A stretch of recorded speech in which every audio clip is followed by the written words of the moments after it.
तो पिछला चैप्टर में हम लोगों ने हड़प्पा सभ्यता और मोहनजोदड़ो, हड़प्पा सभ्यता के अंतर्गत हड़प्पा शहर और मोहनजोदड़ो की खोज कर लिए थे क्या। और आज हम जानेंगे हड़प्पा सभ्यता का विस्तार, हड़प्पा सभ्यता का आकार और इसके अंतर्गत खोजे गए स्थल। चलिए, हड़प्पा सभ्यता हमारे देश के किस क्षेत्र में था, हमारे देश में कहाँ उनकी स्थिति थी, उसके बारे में थोड़ा हम लोग जानते हैं। देखिए, ये जो भारत आप देख रहे हैं, अभी वर्तमान में भारत आपको ये नजर आ रहा है, अभी का भारत, ये भारत अभी वर्तमान में है। ये कब का भारत है? जब 15 अगस्त 1947 को हमारा देश आजाद हुआ था। ये क्षेत्र कट करके एक नया देश बना था जिसका नाम था पाकिस्तान। ठीक है, पाकिस्तान था ये क्षेत्र। लेकिन 15 अगस्त से पहले की ये घटना, ये कब की घटना है? आज से लगभग 5000 साल पहले की। उस समय पाकिस्तान का जन्म भी नहीं हुआ। तो वहां पर ये जो क्षेत्र था पूरा का पूरा, ये क्षेत्र क्या था? भारत। ये पूरा का पूरा क्षेत्र भारत। और वर्तमान में देखा जाए तो ये सिंधु घाटी सभ्यता का क्षेत्र थोड़ा भारत में है और थोड़ा कहाँ है? पाकिस्तान। इसको अगर देखा जाए तो अब हम बात करते हैं कि सिंधु घाटी सभ्यता का छोर, प्रारंभिक छोर, ये बात हम कर रहे हैं प्रारंभिक छोर की। तो प्रारंभिक छोर में हम क्या देख रहे हैं कि सबसे ऊपर वाला भाग ये होता है उत्तर, नीचे वाला भाग को हम कहते हैं दक्षिण, ये हमारा हो गया पूरब और ये हमारा हो गया पश्चिम। यहाँ तक तो ठीक है। अब देखिए, हमें अगर पूछा जाए कि हमारे देश की स्थिति में ये सभ्यता कहाँ है, किस दिशा में है, हम क्या बोलेंगे? ये उत्तर है और ये क्या है? पश्चिम। तो ये सभ्यता किस ओर है? उत्तर पश्चिम। हम कह सकते हैं भारत, हमारे भारत के उत्तर पश्चिम में सिंधु घाटी सभ्यता की खोज हुई थी। यहीं पर ये सभ्यता बसती थी। तो पहला हमारा आंसर हो गया क्या? उत्तर और पश्चिम। क्या अगला प्रश्न है? अगला प्रश्न अगर हम देखें इसमें से कि आखिर ये प्रारंभिक जो स्थल था कहाँ ढूंढा गया था? इसका उत्तर के तरफ जो भाग था वो भाग था मांडा। इसको क्या कहते हैं? मांडा। ये जम्मू कश्मीर का भाग था और ये कहाँ मिला था? चेनाब नदी, सिंधु घाटी की सहायक नदी चेनाब नदी के किनारे ये भाग था। अगर आप पूरब की बात करें तो यहाँ पर है आलमगीरपुर उत्तर प्रदेश में, और ये जो भाग है हिंडन नदी के किनारे, उत्तर में चेनाब नदी। पूरब की बात करें, अगर आप दक्षिण चले जाए सीधा नीचे, यहाँ पर अहमदनगर पड़ता है। अहमदनगर, इसी को दाइमाबाद भी कहा जाता है, दाइमाबाद। और ये कहाँ पड़ रहा है? महाराष्ट्र। परवर नदी, ये परवर नदी किसकी नदी है? तो ये गोदावरी की सहायक नदी। ऐसे क्वेश्चन में पूछा जाता है कि दाइमाबाद या अहमदनगर किस नदी के किनारे है, तो बहुत जगह गोदावरी लिखा जाता है, लेकिन वास्तव में ये परवर नदी के किनारे स्थित है। तो आपने उत्तर को देख लिया मालदा, दक्षिण को अहमदनगर, पूरब आलमगीरपुर उत्तर प्रदेश, और यदि आप पश्चिम में चले तो ये क्षेत्र है सुतका गेंडोल, ये आज पाकिस्तान में स्थित है। ये क्षेत्र पाकिस्तान में, ये यहाँ से लेके यहाँ तक का पूरा क्षेत्र, इधर वाला कहाँ है? पाकिस्तान। यहीं से जो रावी नदी निकलती है, इसी जगह आपको मिलेगा हड़प्पा, हड़प्पा। और इसी के बगल से एक और नदी निकलती सिंधु, तो सिंधु नदी में ही एक मिलेगा आपको मोहनजोदड़ो, मोहनजोदड़ो। और दूसरा आगे बढ़िएगा तो मिलेगा चन्हुदरो। आपको विस्तार पूर्वक हम सभी शहर के बारे में, मुख्य शहर के बारे में बताएंगे। तो यहाँ पर हड़प्पा मिला और यहाँ पर मोहनजोदड़ो, आगे क्या मिला? चन्हुदरो।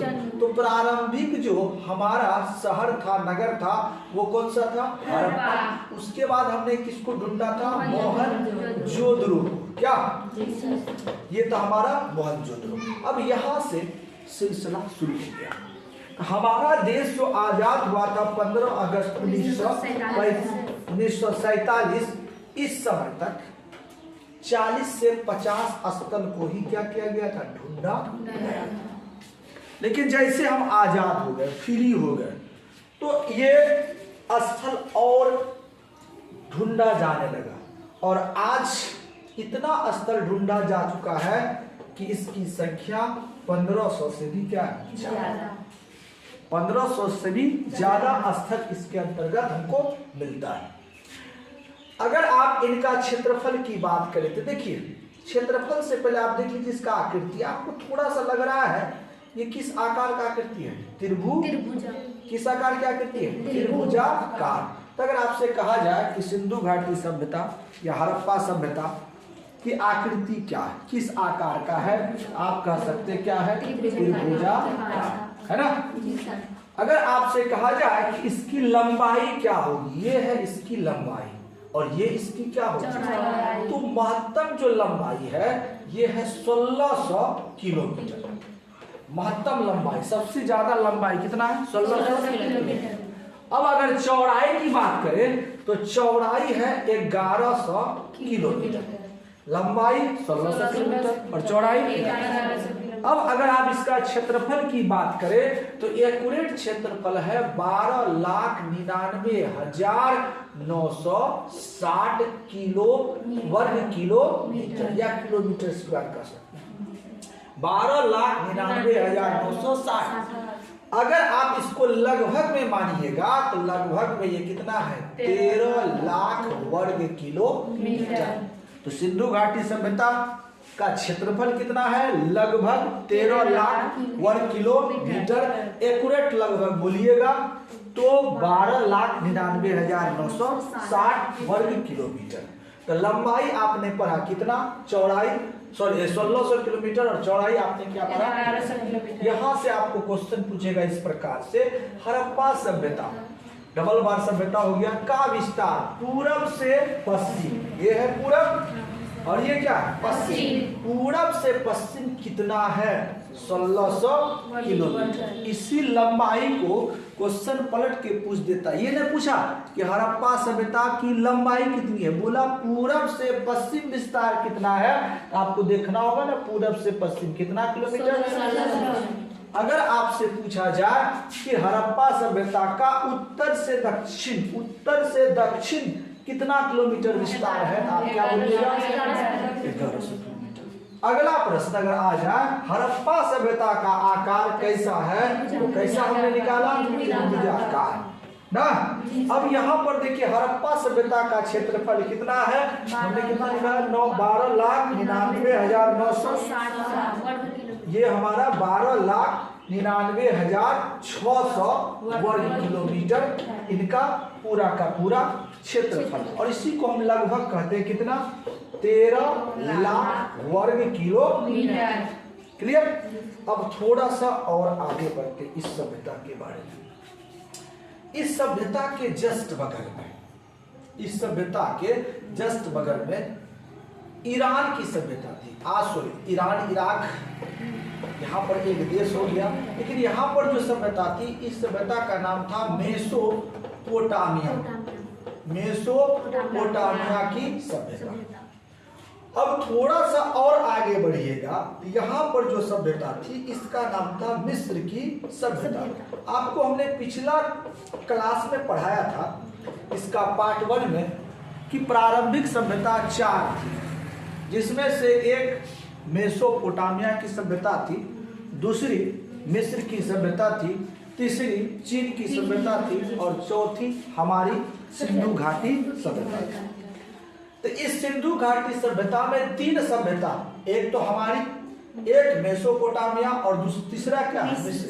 ये तीनों सभ्यता आपस में जुड़ी हुई थी, इनके बीच व्यापार होता था। क्या होता था, व्यापार। अब देखिए, अगर मेसोपोटामिया से इनकी तुलना करें तो ये सभ्यता मेसोपोटामिया, जिसको आप कहिएगा इराक की सभ्यता, और ये है आपका मिस्र की सभ्यता, दोनों को जोड़ दिया जाए, क्या किया जाए, जोड़ दिया जाए, तो अकेले इस सभ्यता का जो विस्तार होगा इससे 12 गुना ज्यादा, 12 गुना ज्यादा। अगर हम केवल मिस्र की सभ्यता ले ले, इस सभ्यता, इससे इनकी अगर तुलना करें तो इससे ये 20 गुना क्या है? क्वेश्चन दो तरीका से पूछ सकता है। क्वेश्चन पूछेगा कि बताइए कि मिस्र की सभ्यता से सिंधु घाटी सभ्यता कितनी गुनी बड़ी थी? तो आप क्या बोलिएगा? 20 गुना। क्वेश्चन ये भी पूछ सकता है कि मिस्र की सभ्यता और मेसोपोटामिया की सभ्यता को जोड़ दिया जाए तो कितनी बड़ी सभ्यता हमारी सिंधु घाटी सभ्यता थी? तो क्या बोलिएगा? 12 गुना। रोक दो, हो गया।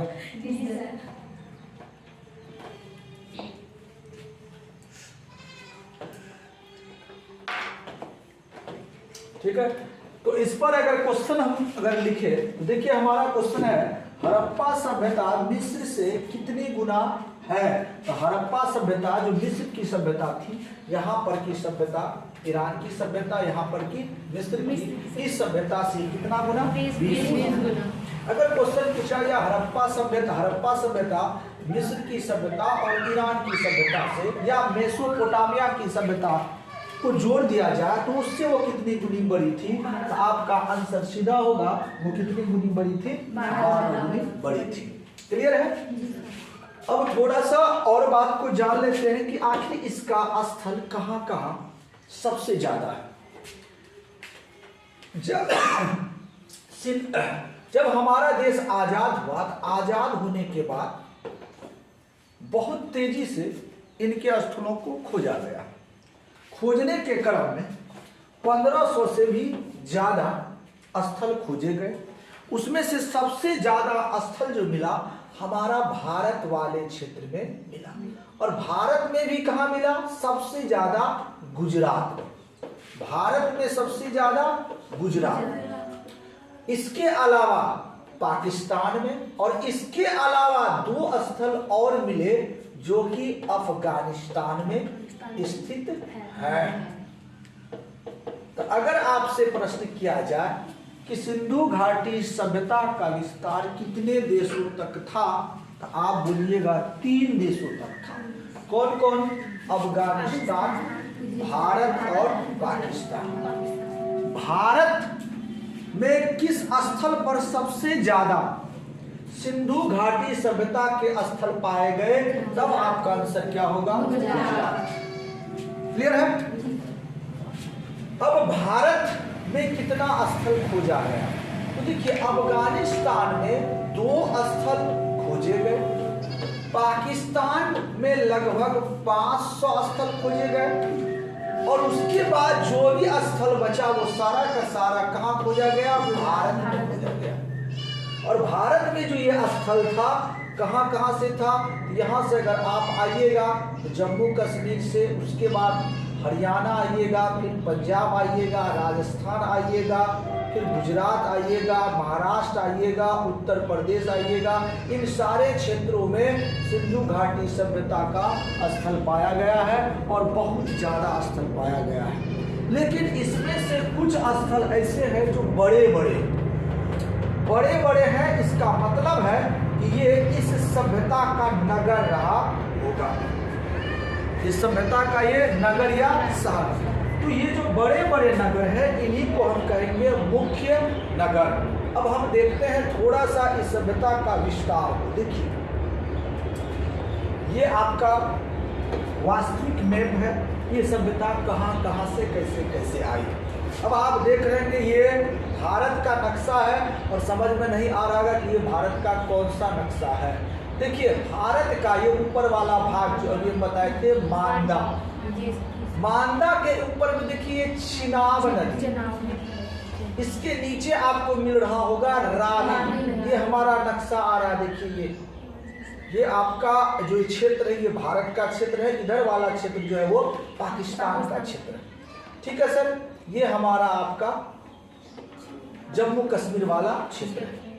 तो ये मांदा, चिनाब नदी और यहाँ से जो निकला रावी नदी, ये स्थल हड़प्पा अभी वर्तमान में कहाँ पाया जाएगा? पाकिस्तान। देख रहे हैं? अब यहाँ से ये चिनाब नदी और इधर से जो निकल रही है ये नदी और ये नदी आके मिल जाती है सिंधु नदी में। ये है सिंधु नदी, देख रहे हैं सिंधु नदी। तो सिंधु नदी के मिलन पर यहाँ पर देखिए, थोड़ा सा आगे बढ़िएगा, यहाँ पर एक बहुत बड़ा शहर खोजा गया जिसका नाम आपको नजर आ रहा होगा मोहनजोदड़ो।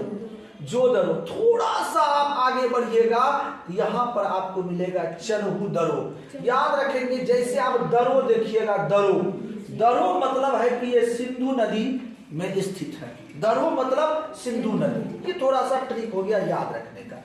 अब थोड़ा सा और आगे बढ़िएगा तो यहाँ से ये सभ्यता, ये नदी तो आके यहाँ मिल जाती है, और थोड़ा सा दूर जाइएगा तो यहाँ पर है सोतका गेंडोर। यही है आपका सबसे पश्चिमी भाग। हम बताते हैं पश्चिमी भाग ऐसे गया यहाँ, फिर यहाँ से आलमगीरपुर ना, और फिर यहाँ से आप आ जाइएगा दायमाबाद। इस प्रकार से आपको सभ्यता हमने पीछे दिखाया था।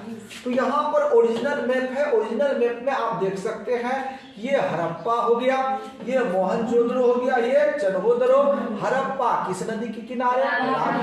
मोहनजोदड़ो सिंधु, चन्हुदरो सिंधु। अब आप भारत वाले भाग में अगर आप आ जाए तो भारत वाले भाग में ऊपर में आपको मिल रहा है ये रोपर का क्षेत्र। कहाँ है सर रोपर का क्षेत्र? तो जिला पंजाब में। किसने खोजा था? यज्ञदत्त शर्मा ने। और किस नदी के किनारे? सतलज। पंजाब बोले तो सतलज नदी, ठीक है। अब थोड़ा सा और नीचे आइएगा तो यहाँ पर होगा बनवाली ना, और ये कहाँ पर है? जिला हरियाणा। किस नदी के किनारे है? रंगोई। और ढूंढा किसने था? हिसार हरियाणा। हिसार जिला है हरियाणा राज्य का। अब थोड़ा सा और नीचे आइएगा, ये वाला क्षेत्र आपको नजर आता होगा कालीबंगा। और ये कहां पर है? राजस्थान में घग्गर नदी के किनारे। अब थोड़ा सा और आगे आ जाइएगा, ऐसे बढ़ते बढ़ते बढ़ते इधर, तो ये है आलमगीरपुर। किस नदी के किनारे था आलमगीरपुर? अभी आपको हमने बताया था आलमगीरपुर के बारे में। तो किस नदी के किनारे था? नदी के किनारे। अब थोड़ा सा और हम बात कर लेते हैं प्रमुख शहरों में। तो ये आपका रोपर, बनावली, कालीबंगा, आलमगीरपुर। अब इधर आ जाइएगा, इधर वाला क्षेत्र में जो मुख्य आपको शहर बता रहे हैं, इसमें से ये वाला भाग है लोथल। और ये किस नदी के किनारे? देखिए लोथल ये आपका रंगनाथ राय ने इसका खोज किया था, और ये भगवा नदी के किनारे स्थित है। लोथल गुजरात का क्षेत्र है जो भगवा नदी के किनारे स्थित है। ये लोथल को अगर आप देखिएगा, ये क्षेत्र समुद्र के किनारे, यहाँ पर समुद्री भाग है, और समुद्री क्षेत्र होने के कारण, समुद्र के किनारे होने के कारण यहाँ पर व्यापारिक जहाज आती थी और सामान को लाद कर दूसरे देश लेके जाती थी, या वहां से जो सामान आता था उसको यहीं पर उतारा जाता था। तो जिस स्थल पर पानी की जहाज आती है जाती है, जहां से व्यापारिक कार्य होता है, उसे क्या कहा जाता है? बंदरगाह। अगर आपसे प्रश्न पूछा जाए कि सिंधु घाटी सभ्यता का बंदरगाह क्या था, या कौन सा स्थल को सिंधु घाटी सभ्यता का बंदरगाह कहा जाता है, आप क्या कहिएगा? लोथल स्थल। बहुत इंपॉर्टेंट क्वेश्चन है। किस नदी के किनारे है? भगवा।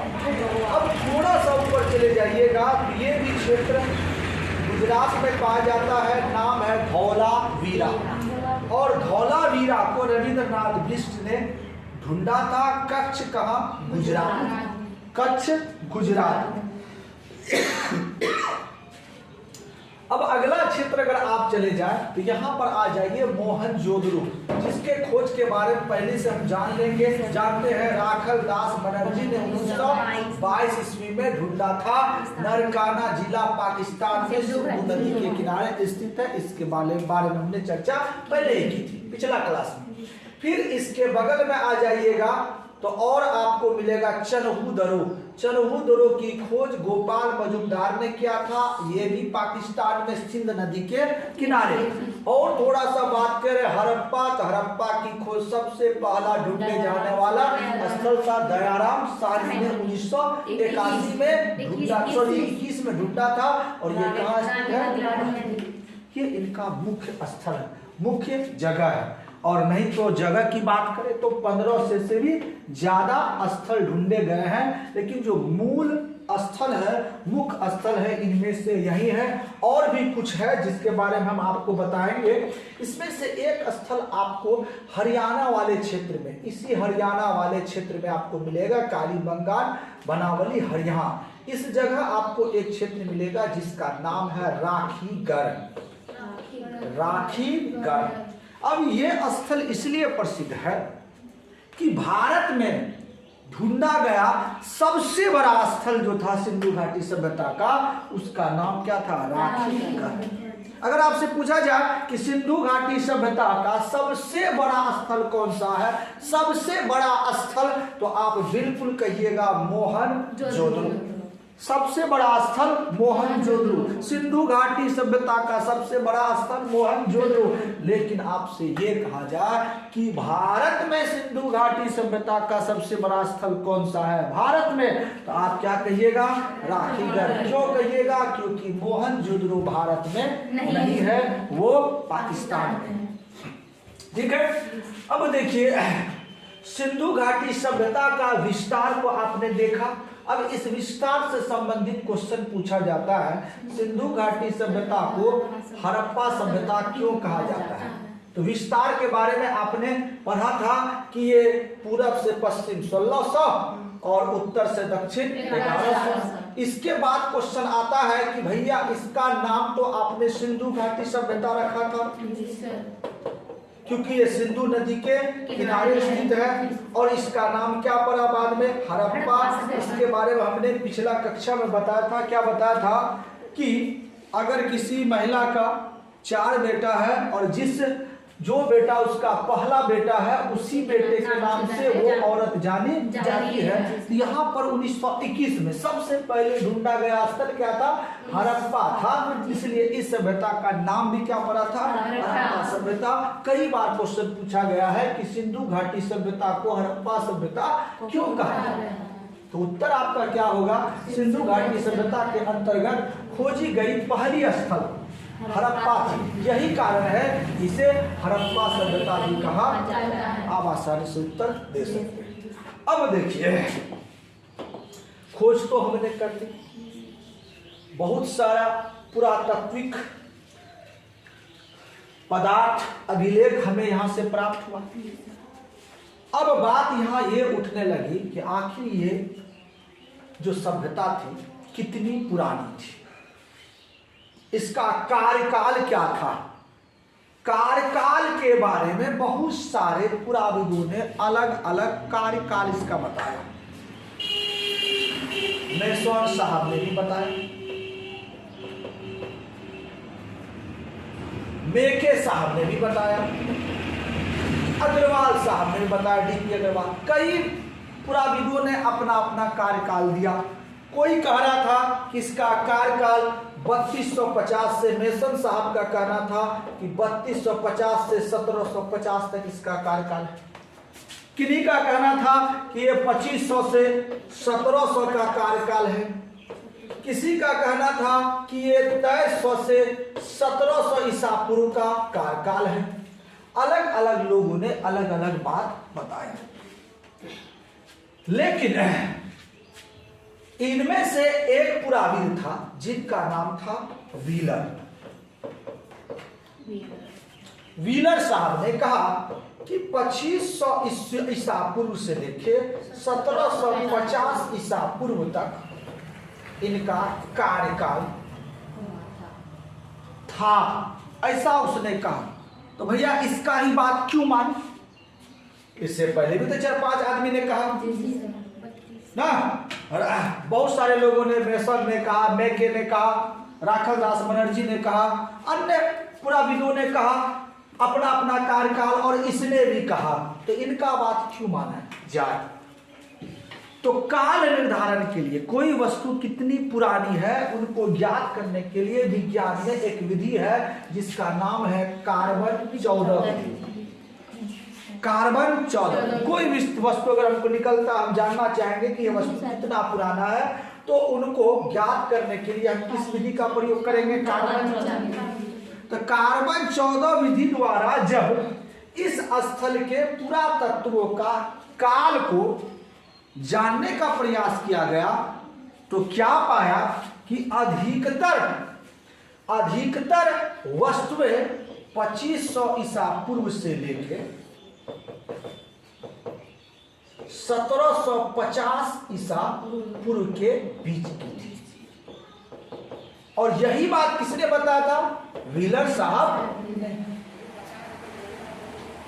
तो बिल्कुल से ये मान्यता हट गई कि कार्यकाल इसका क्या होगा नहीं होगा, उनमें से पर्दा हट गया और लोगों ने अंततः कार्बन 14 विधि द्वारा 2500 से 1750 के बीच का कार्यकाल मान लिया गया।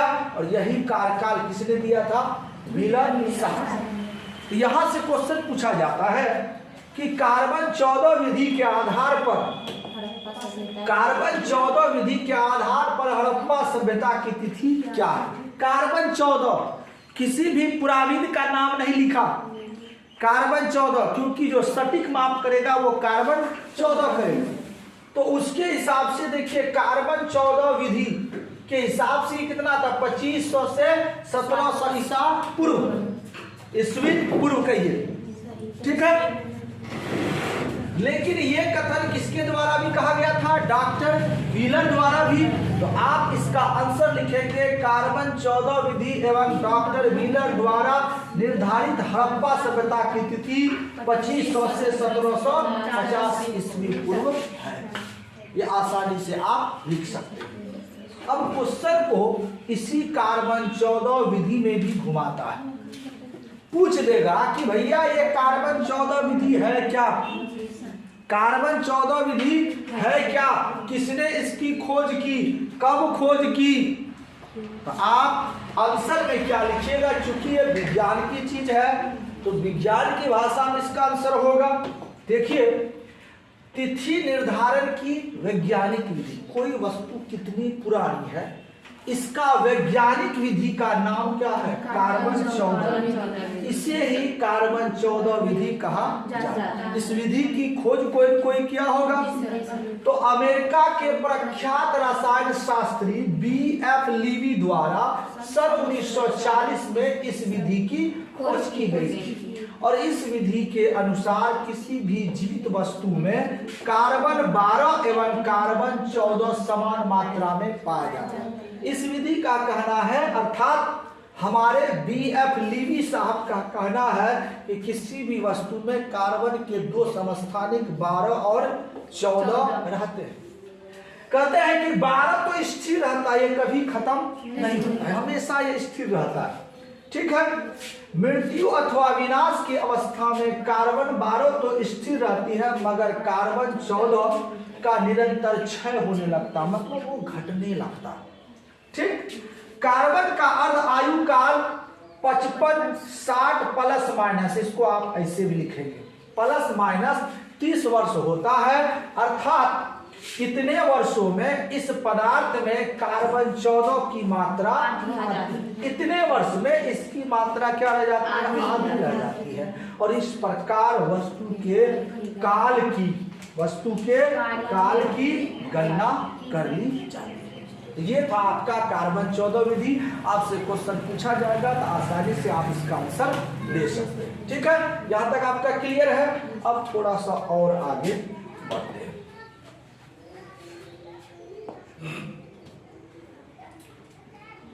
अब हम जानेंगे प्रमुख स्थल और वहां से प्राप्त वस्तुएं। तो हड़प्पा नगर से प्राप्त वस्तुओं का विवरण। ऑब्जेक्टिव में भी कई बार कई सवाल यहां से आएगा कि फलना वस्तु कहां से या किस स्थल से प्राप्त हुआ। तो देखिए, सबसे पहला जो नगर था पहला जो स्थल था जिसको खोजा गया उसका नाम था हड़प्पा। किसने खोजा गया आप सभी जानते हैं। हड़प्पा की खोज सर्वप्रथम 1921 में 1921 ईस्वी में दयाराम साहनी द्वारा की गई। इसके पहले की स्टोरी हम अच्छी तरह से पार्ट 1 में भी पढ़े। और यह किस नदी के किनारे स्थित है? रावी नदी के किनारे। यह हड़प्पा सभ्यता का खोजा गया पहला स्थल है। यह वर्तमान में पंजाब, भारत में भी पंजाब है और पाकिस्तान में भी पंजाब वाले इलाके में स्थित है। और यहाँ से प्राप्त सामग्रियों की बात करें, क्या क्या प्राप्त हुआ है बात करेंगे तो स्त्रियों की मूर्तियां, स्त्री की मूर्तियां। कैसी मूर्तियां हैं आप थोड़ा सा देख सकते हैं। ये जो आप मूर्ति देख रहे हैं ये आपको नजर आ रहा होगा। इस तरह की मूर्तियां आपको प्राप्त हुआ। पत्थर के शिष्ट योनि, पत्थर के शिष्ट योनि प्राप्त हुए। ठोस पहिया प्राप्त हुआ है, पहिया वाला गाड़ी। RH 37 कब्रिस्तान, एक कब्रिस्तान था जिसका नाम इसने कर दिया RH क्या 37। इससे पता चलता है कि सिंधु घाटी सभ्यता में लोगों को मृत्यु होने के बाद दफनाया जाता। एक बात तो बिल्कुल पता चल गया कि दफनाया जाता था। क्यों? क्योंकि कब्रिस्तान प्राप्त हुआ। कहां से प्राप्त हुआ है? तो हड़प्पा शहर से। लेख युक्त बर्तन, ऐसे बर्तन जिसमें बहुत सारे कुछ लिखे हुए हैं। तांबे के मोहर प्राप्त हुए हैं।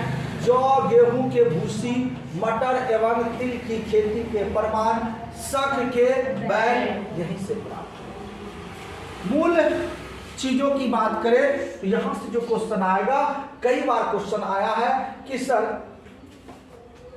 नारी की या स्त्री की मूर्ति कहां से प्राप्त हुई है, तो आप सीधा मानिएगा कहां? हड़प्पा। जौ, गेहूं, ध्यान दीजिएगा, जौ, गेहूं, मटर, तिल, जौ, गेहूं, मटर, तिल की खेती का प्रमाण कहां से मिला है? कब्रिस्तान, ये कब्रिस्तान का प्रमाण कहां से प्राप्त हुआ है? ये सारी बातें हम यहां से जान सकते हैं।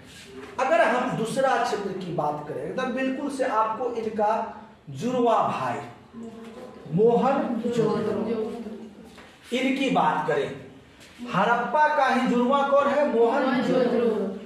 मोहनजोदड़ो सिंधी भाषा में, आखिर ये मोहनजोदड़ो है क्या? मोहनजोदड़ो सिंधी भाषा का शब्द। जब मोहनजोदड़ो जहां पर ढूंढा गया था तो वहां पर एक बहुत बड़ा टीला था, पहाड़ की तरह जो टीला होता था उस तरह का टीला था। जब उस टीला को हटाया गया था या उसको भवारा गया था, ढहा गया था, उसके अंदर से ये शहर निकला था। और लोग क्या समझते थे, जो टीला था इसके अंदर बहुत सारे लोग मरे होंगे और इसको इसके अंदर क्या किया गया होगा? दफना दिया गया होगा। तो टीला को क्या कहा जाता था? मृतकों का टीला, मरे हुए लोगों का टीला। और इसी को सिंधी भाषा में क्या कहा जाता था? मोहनजोदड़ो। और वास्तव में वो मरे लोगों का टीला नहीं था, बल्कि वह एक क्या था? शहर। यह सिंधु नदी के किनारे स्थित है। इसकी खोज किसने किया था? 1922। यह वर्तमान में सिंध पाकिस्तान में स्थित है। हड़प्पा पंजाब में, पंजाब पाकिस्तान, और मोहनजोदड़ो सिंध पाकिस्तान। क्वेश्चन यहां से ऑब्जेक्टिव में आता है कि मोहनजोदड़ो का अर्थ क्या होता है? तो मोहनजोदड़ो का अर्थ होता है मृतकों का टीला। क्वेश्चन ये भी पूछा जाता है कि मोहनजोदड़ो कौन सी भाषा का शब्द है? तो मोहनजोदड़ो सिंधी भाषा का शब्द है। और किसने खोज की, इसके बारे में हम पहले से जान रहे हैं। अब यहां से प्राप्त होने वाली जो वस्तुएं हैं ये बहुत इंपॉर्टेंट है। जितने भी स्थल है उनमें से सबसे ज्यादा महत्वपूर्ण वस्तुएं यहीं से प्राप्त हुई। देखिए यहां पर क्या क्या प्राप्त हुई है। तो सबसे पहली बात ये भी जान ले कि मोहनजोदड़ो के चारों ओर की जो जमीनें थी, भूमि थी, ये बहुत ही उपजाऊ थी। और जब ये उपजाऊ होगा इसके चारों तरफ का क्षेत्र हरा भरा रहेगा। और जब हरा भरा चीज कोई रहता है उसको हम बाग कहते हैं, गार्डन।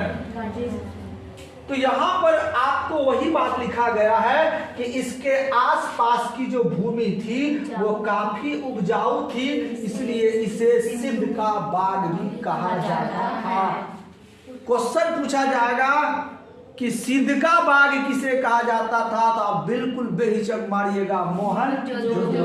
क्वेश्चन ये पूछा जाएगा कि आखिर सिंध का बाग मोहनजोदड़ो को क्यों कहा जाता था, आप आंसर बेबाक बोलिएगा कि मोहनजोदड़ो के आसपास की भूमि काफी उपजाऊ थी, इसी कारण इन्हें सिंध का बाग कहा जाता है। क्लियर है? आगे आइए, यहां से 1398 मुहरे प्राप्त हुई, एक दो नहीं, कितना 1398 मुहरे प्राप्त हुई है। पुजारी के सिर भी प्राप्त हुए हैं, आपको कुछ देर बाद पुजारी का सिर भी दिखाएंगे। मोम के साँचे प्राप्त हुए हैं, सभागार, अन्नागार, स्नानागार, पशुपति की मुद्रा, दाढ़ी वाले मनुष्यों की प्रतिमा आदि वस्तुएं यहीं से प्राप्त हुए। अब थोड़ा सा कंफ्यूजन यहां पर क्या होगा, ये जो आप देख रहे हैं क्या नजर आ रहा है, ये आप देखिएगा, अगर इसमें पानी भर दिया जाए तो ये आपको स्विमिंग पूल नजर आएगा। इसमें उतरने के लिए ये सीढ़ी है, यहाँ उतर के लोग स्नान करते थे उस समय।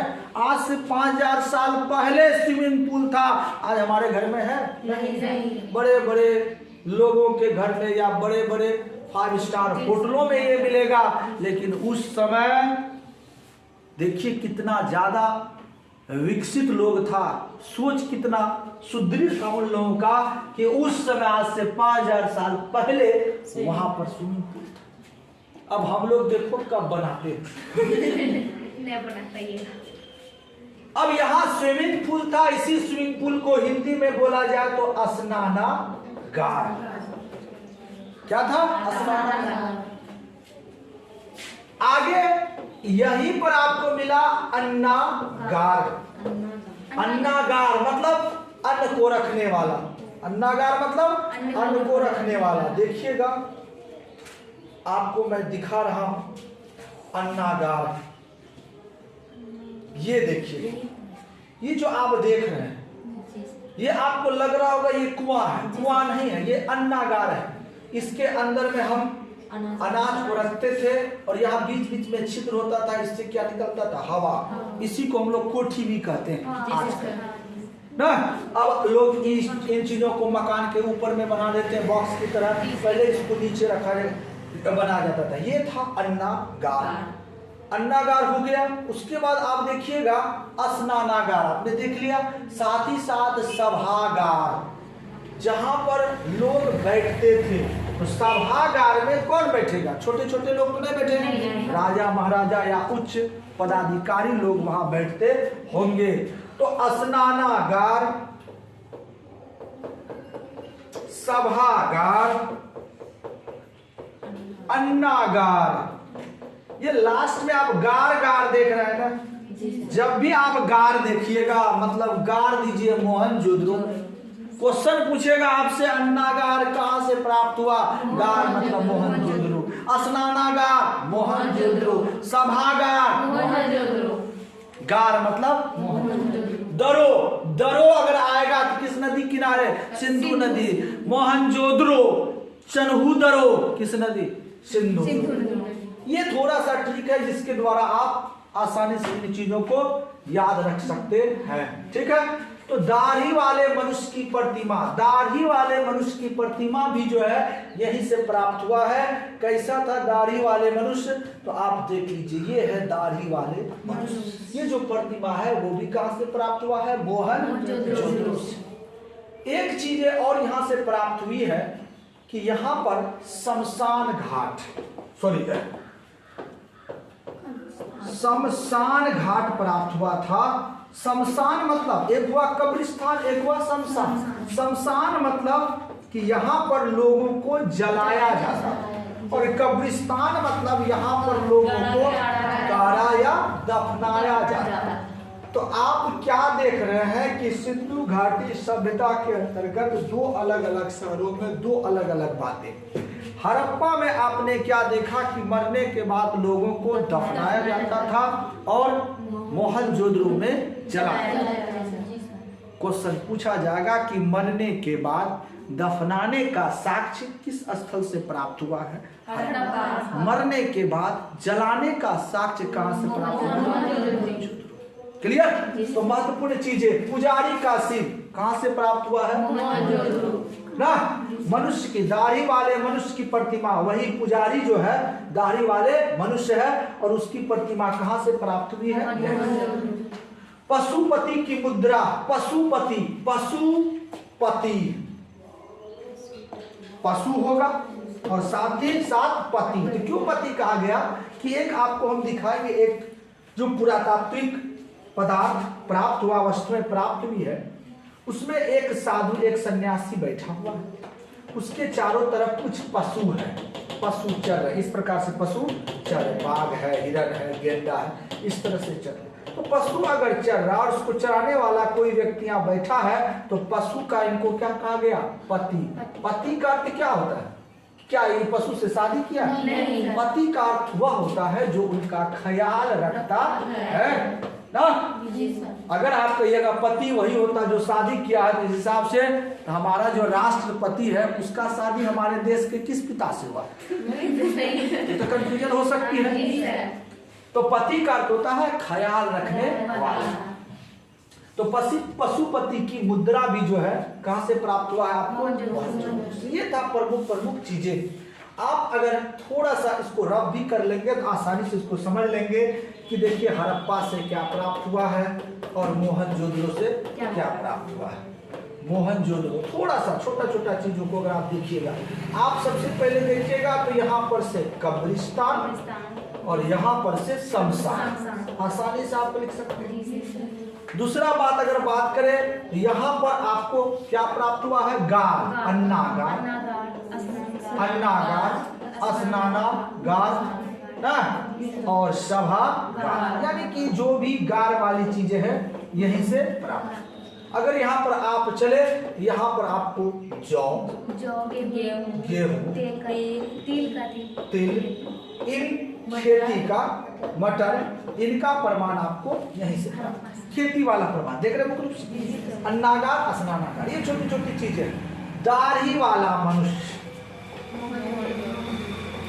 पुरोहित, पशुपति की मोहर, 1398 मोहर, ये सब कहां से प्राप्त? मोहनजोदड़ो से प्राप्त हुआ है। इस प्रकार से अगर आप थोड़ा शॉर्ट लिस्टेड कर लीजिएगा आप आसानी से ये याद रखने में कामयाब हो जाएंगे कि कौन कौन सा वस्तुएं किन किन स्थलों से प्राप्त हुए हैं। चलिए अगला स्थल, हमने दो स्थल के बारे में जान लिया, हड़प्पा और मोहनजोदड़ो। अगर शॉर्ट में क्वेश्चन पूछ दे, शॉर्ट का आजकल बड़ा क्रेज है, 2 नंबर में क्वेश्चन पूछता है कि हड़प्पा शहर के बारे में बताओ। 2 नंबर के लिए ज्यादा 4 से 5 लाइन आपको लिखना है। तो अगर क्वेश्चन पूछ दे हड़प्पा के बारे में बताए या हड़प्पा पर टिप्पणी लिखे, हड़प्पा शहर के बारे में टिप्पणी लिखे, पूछ दे तो आप आसानी से यहाँ से यहाँ तक लिख सकते। क्वेश्चन केवल 2 नंबर में पूछे मोहनजोदड़ो शहर के बारे में संक्षेप में वर्णन करें, आप लिख सकते। किन के लिए? 2 नंबर। अब 5 नंबर के लिए क्या होगा? इसी के अंदर 5 नंबर का भी आंसर है। कैसे? अभी आ रहा है, थोड़ा सा और सा जगह को देख लेते। अब आइए चरहू-दरो, तीसरा महत्वपूर्ण स्थल चरहू-दरो। दरो है तो सिंधु नदी के किनारे। यह स्थल वहीं सिंध पाकिस्तान में स्थित है। इनकी खोज एमजी मजूमदार ने कब की थी? 1921। पहला 1921, दूसरा 1922, तीसरा 1921। यहाँ से मनके बनाने का कारखाने प्राप्त हुए हैं। मनके बनाने का कारखाना, अलंकृत हाथी, वैसा हाथी को देखे होंगे, और हाथी के ऊपर में आभूषण होता है। जैसे राजा महाराजा बैठते हैं, उसके ऊपर में रत्न, पत्थर, सोना, चांदी, हीरा का एक आभूषण तैयार किया जाता है, उसके ऊपर में राजा बैठते हैं। तो उस अलंकृत हाथी तो बनाया गया और उसमें अलंकृत आभूषण दे के, मोती, हीरा, ये सब का चिन्ह दे के सजा करके एक हाथी प्राप्त हुए। अब ओरिजिनल हाथी नहीं, वस्तुएं, हाथी का आकार का वस्तु। पीतल की बत्तख यहाँ से प्राप्त हुआ। लिपस्टिक, ध्यान दीजिएगा, लिपस्टिक, इसका मतलब है कि उस समय की महिला कितनी अपडेट रही होगी, उस समय में लिपस्टिक था। आगे आइए, तराजू एवं बैलगाड़ी आदि मिले हैं। यह मोहनजोदड़ो से 128 किलोमीटर दूर, क्योंकि दोनों एक ही नदी पर है। पहले मोहनजोदड़ो और बाद में क्या, चनहूदड़ो। कितना किलोमीटर, 128। क्या क्या मुख, ध्यान दीजिएगा, यहां से क्वेश्चन को उठाता है। क्यों उठाएगा, क्योंकि बहुत इंपॉर्टेंट चीजें यहां से प्राप्त हुई है। मनके के कारखाने, मनके बनाने के कारखाने का प्रमाण कहां से मिला है, तो आप बोल सकते हैं चनहूदड़ो से। आपसे पूछा जाएगा अलंकृत हाथी का प्रमाण कहां से मिला है, तो चनहूदड़ो। पीतल की बतख, चनहूदड़ो। लिपस्टिक, चनहूदड़ो। तराजू का प्रमाण कहां से मिला है, बैलगाड़ी का प्रमाण कहां से मिला है, तो चनहूदड़ो। बिल्कुल आसानी से आप 3 टुकड़ों में इसको आसानी से कर सकते हैं। पहला आपने पढ़ा था हड़प्पा, दूसरा मोहनजोदड़ो, तीसरा आपने चनहूदड़ो। जितने भी गार थे मोहनजोदड़ो से आप निकाल लेंगे। शमशान मोहनजोदड़ो, मोहड़े 1398 मोहनजोदड़ो, पुरोहित राजा मोहनजोदड़ो, पशुपति मोहनजोदड़ो, कांसे की मूर्ति या स्त्री की मूर्ति कहे तो हड़प्पा। RH 37 कब्रिस्तान हड़प्पा। जौ, तिल, गेहूं, मटर का खेती का प्रमाण हड़प्पा। चनहूदड़ो में मनके के कारखाना का प्रमाण चनहूदड़ो ना। अलंकृत हाथी का चनहूदड़ो, लिपस्टिक का चनहूदड़ो, बैलगाड़ी तराजू का चनहूदड़ो। अब आइए, चलो ठीक।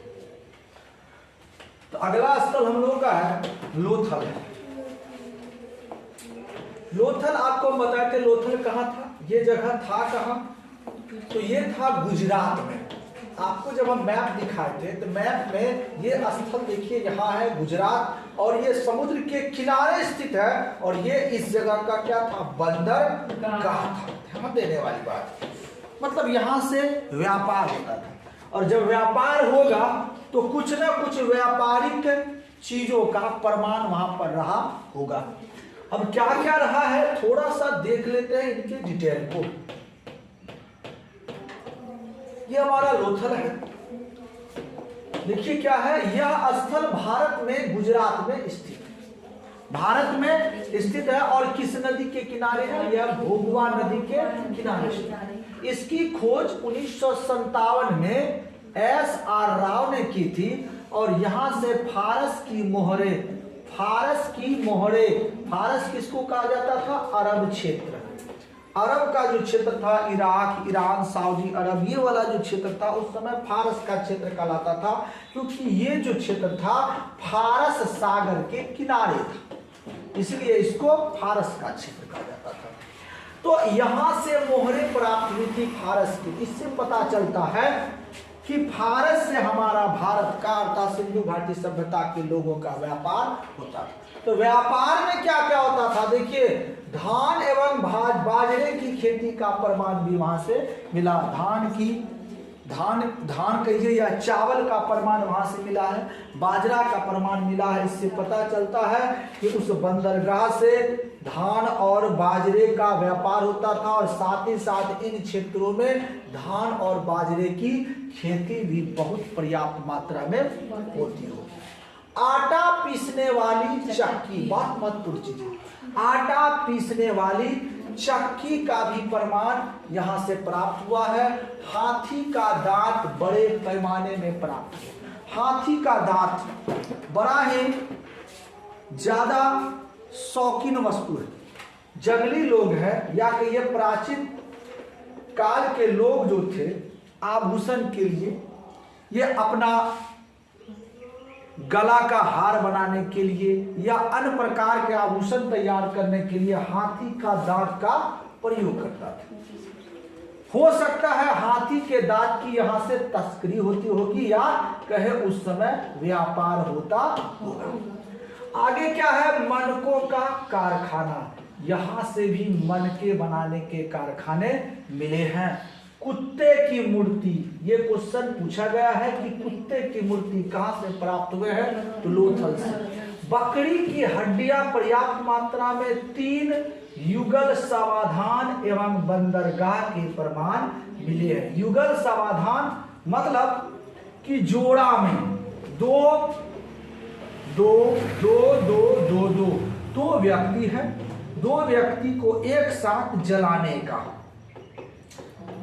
साक्ष्य प्राप्त होता है, इसी को कहा जाता है 3 युगल समाधान बंदरगाह। इसमें से जो इंपॉर्टेंट क्वेश्चन है, इंपॉर्टेंट क्वेश्चन में आपको 2-3 क्वेश्चन को देखना है। क्या देखना है कि एक पूछेगा कि सिंधु घाटी सभ्यता का बंदरगाह किस स्थल को माना जाता है, तो आप कहिएगा लोथल। दूसरा क्वेश्चन पूछा जाता अधिकतर कुत्ते की मूर्ति का साक्ष्य कहां से मिला है, लोथल। तीसरा प्रश्न अगर आपसे पूछा जाए तो 3 युगल समाधान का साक्ष्य कहां से प्राप्त हुआ, लोथल। और चौथा जो सबसे ज्यादा पूछा जाने वाला है, भारत की मुहरे कहां से प्राप्त हुए हैं।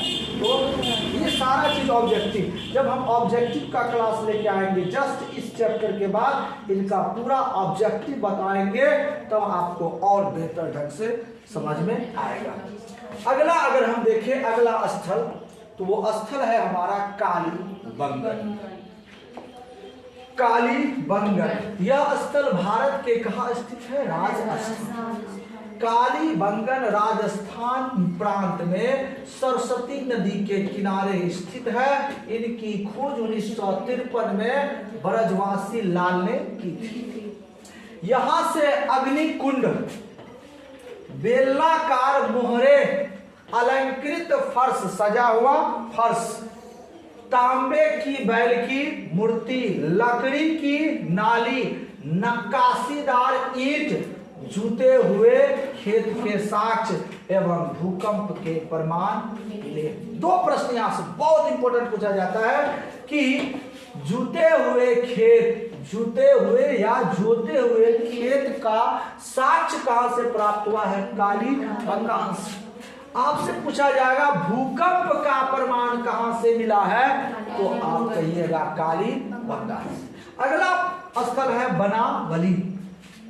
यह स्थल भारत में हरियाणा में सरस्वती नदी के किनारे, एकदम ऊपर हरियाणा का बनावली, जस्ट वही नदी सरस्वती नदी साथ ही साथ आएगी राजस्थान, और वहां पर जो स्थल होगा कालीबंगन। तो बनावली हरियाणा में स्थित है, सरस्वती नदी के किनारे, और इनकी खोज 1973 में रविंद्र सिंह ने की थी। यहाँ अंगूठियां, नाक, कान की बालियां, मछली पकड़ने का कांटा, मिट्टी के बने खिलौने आदि मिले। मछली पकड़ने के कांटा, ये क्वेश्चन कई बार पूछा गया कि मछली पकड़ने के कांटे का प्रमाण कहां से प्राप्त हुआ है, तो कहां से बना। इससे ये भी पता चलता है कि इस सभ्यता के लोगों का जो शौक था वो मछली पकड़ना भी था। चलिए आगे देखते हैं अगला टॉपिक। तो अगला टॉपिक देखने से पहले हम देखेंगे कि इसको लॉन्ग में कैसे पूछा जाता है, लंबा प्रश्न कैसे पूछा जाता है। लंबा प्रश्न आपको इसमें से बना के डाल सकता है कि हड़प्पा के नगरों या सिंधु घाटी सभ्यता के नगरों से प्राप्त वस्तुओं का विवरण प्रस्तुत करें या विवरण दे। हड़प्पा नगर के प्रमुख स्थलों का विवरण दे। सिंधु घाटी सभ्यता के प्रमुख नगरों का विस्तार पूर्वक चर्चा करें। तो हमारे नजर में प्रमुख नगर जो थे हड़प्पा, मोहनजोदड़ो, कालीबंगन, लोथल, बनावली, ये इनका प्रमुख स्थल था। हम एक एक पॉइंट को लिख सकते हैं और हमारा लंबा प्रश्न सॉल्व हो जाएगा। अगला टॉपिक को हम देखेंगे हमारा अगला टॉपिक।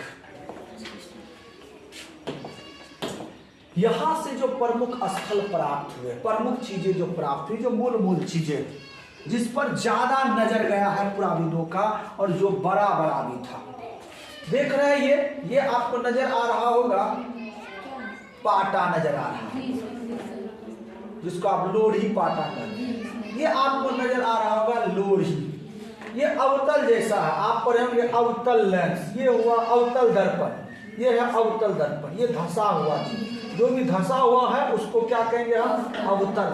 तो ये धंसा हुआ है, इससे प्रमाणित होता है कि उस समय इन चीजों में कुछ वस्तुओं को रख दिया जाता था पिसने वाला, और लोढ़ी से उनको क्या किया जाता था, पीसा जाता था। इनको कहा गया अवतल चक्की। और किसने कहा, 1937 में अर्नेस्ट मैके द्वारा खोजा गया, और उसी ने कहा कि ये कोई और चीज नहीं है, अवतल चक्की है। और कहां से प्राप्त हुए थे, मोहनजोदड़ो। क्वेश्चन कई बार पूछा गया है कि अवतल चक्की की खोज किसने की, अर्नेस्ट ने। कहां से यह प्राप्त हुआ, आप बोलेंगे मोहनजोदड़ो। क्लियर है। अब देखिए आप और थोड़ा सा देख लेंगे, पुरोहित राजा कहां से प्राप्त हुआ था, ये पुरोहित राजा। तो ये जो मूर्ति आप देख रहे हैं, अभी आपने पढ़ा, ये मोहनजोदड़ो से प्राप्त हुआ, मोहनजोदड़ो से प्राप्त हुआ था। और बिल्कुल ऐसा लग रहा है कि ये पुरोहित है, इधर अंगोछा लटकाया हुआ है और पूजा पाठ करता होगा, इसलिए इनको क्या कहा गया, पुरोहित राजा। आखिर क्यों कहा गया, जहां से ये मिला उसके आस पड़ोस में बहुत सारी ऐसी सामग्रियां मिली जिसका संबंध सीधा पूजा पाठ से था। तो पूजा पाठ से, धार्मिक कार्य से बहुत अधिक संबंधित होने के कारण इनको क्या कहा कि ये पुरोहित रहा होगा, इन्हें पुरोहित राजा कहा गया होगा। और इस तरह के लोग उस समय हुए होंगे जो पूजा पाठ करवाता होगा या धर्म कांड के बारे में बहुत ज्यादा जानकारी रखता होगा। तो क्वेश्चन पूछा जाएगा पुरोहित राजा क्या है, तो मोहनजोदड़ो में एक आदमी की 5 साल लिख दिया गया है, यहाँ पर 5 इंच होगा कि मूर्ति मिली है जो धार्मिक अनुष्ठानों से क्या है, संबंधित। उसके बगल का जो चीजें थी सभी का सभी लगभग किससे संबंध था, धार्मिक कर्म कांडों से। ऐसा लगता था कोई पूजा पाठ की वस्तुएं। ठीक है, पुरातात्विक सामग्रियों की बहुलता को देखते हुए इसे क्या कहा गया, पुरोहित राजा कहा गया। क्वेश्चन पूछ देगा पुरोहित राजा क्या है, तो आप आसानी से इसका आंसर दे सकते हैं। ठीक है, अब देखिए, अब हम हड़प्पा सभ्यता के नगर नियोजन प्रणाली, बहुत इंपॉर्टेंट टॉपिक हम देख रहे हैं। हड़प्पा सभ्यता के नगर नियोजन प्रणाली की विस्तार विवेचना कीजिए। हड़प्पा सभ्यता को नगरीय सभ्यता कहा जाता है। देखिए, नगर और गांव इसमें अंतर होता है। क्यों हम किसी स्थल को नगर कहते हैं और क्यों हम किसी स्थल को गांव? दोनों का जो ढांचा होता है, संरचना होता है, दोनों में अंतर होता है। नगर अगर आप आ जाइएगा तो वहां पर आपको एक व्यवस्थित सड़क मिलेगा, सड़क के बगल में नाली मिलेगी। आप जैसे स्विमिंग पूल देख रहे हैं, स्विमिंग पूल आपको लगता है ये गांव में नजर आएगा? नहीं, जब भी नजर आएगा ये कहां से नजर आएगा, शहर या नगर। इन सारे प्रमाण को देखकर, साक्ष्य को देखकर हमारे पुराविदों को लगा कि हड़प्पा सभ्यता एक ग्रामीण सभ्यता नहीं है, बल्कि यह एक शहरी सभ्यता है, नगरीय सभ्यता है। और इस सभ्यता, नगरीय सभ्यता होने का क्या प्रमाण है, आप बताइए।